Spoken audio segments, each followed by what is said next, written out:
Some people say that mass immigration into the United States can help reduce world poverty. Is that true? Well, no, it's not. And let me show you why. This gumball represents the 1 million legal immigrants that the United States has taken every year on average since 1990. Now, who in the world deserves our humanitarian compassion? The World Bank has one measure of the desperately poor of the world. They make less than $2 a day. And how many people make less than $2 a day in the world? Well, let's start with Africa. In Africa alone, there are 650 million people who make less than $2 a day. 650 million.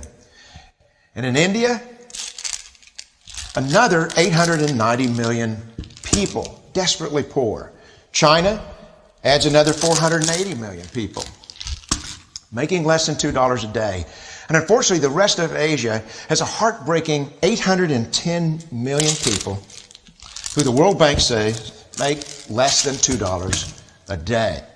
And finally, there's 105 million of Latin America's population that are desperately poor. All told, the World Bank says there are 3 billion people in the world.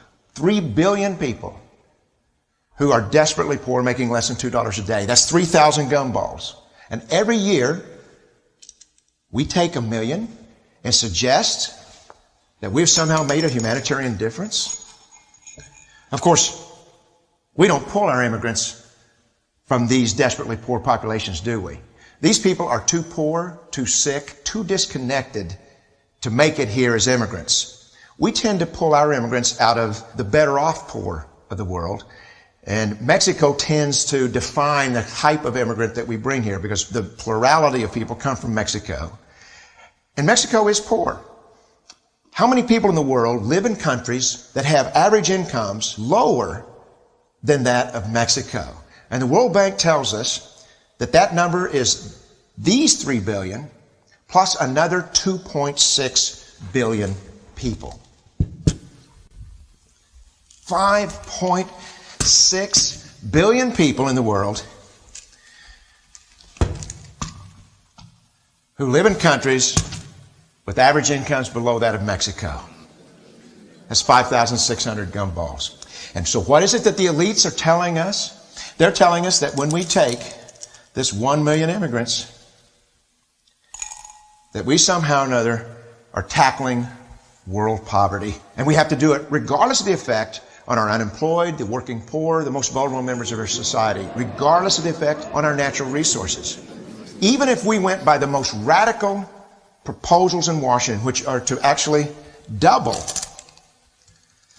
our immigration to 2 million a year,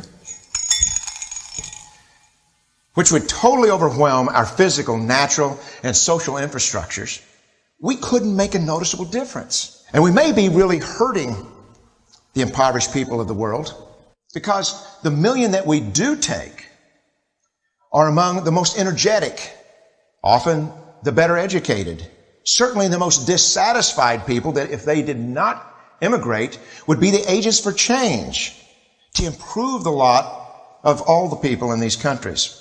The true heroes in the global humanitarian field are the people in these countries who have the wherewithal to immigrate to another country, but instead stay in their countries, to apply their skills to help their fellow countrymen. Unfortunately, our immigration system tends to entice these very type of people to abandon their countrymen. The impossibility of making even a dent is actually worse than it looks here. Because last year, when we took 1 million immigrants, these countries added, births over deaths, 80 million more people into the impoverished populations. And this year, Congress is bringing in 1 million legal immigrants. And this year, according to the United Nations, these countries are expected to add another 80 million people. And next year, you can be quite sure that Congress, unless stopped by the American voters, will bring in another 1 million immigrants. And these countries, unfortunately, will be adding another 80 million people. into these impoverished nations. We could take 5 million a year, but we'd never get ahead of what's happening in these countries. Not in this century. Don't you see? Immigration can never be an effective or significant way to deal with the suffering people of the world. They have to be helped where they live. 99.9% of them will never be able to immigrate to a rich country. There's no hope for that. They have to bloom where they're planted. The only place that 99.9% of these people can be helped is where they live. Let's help them there.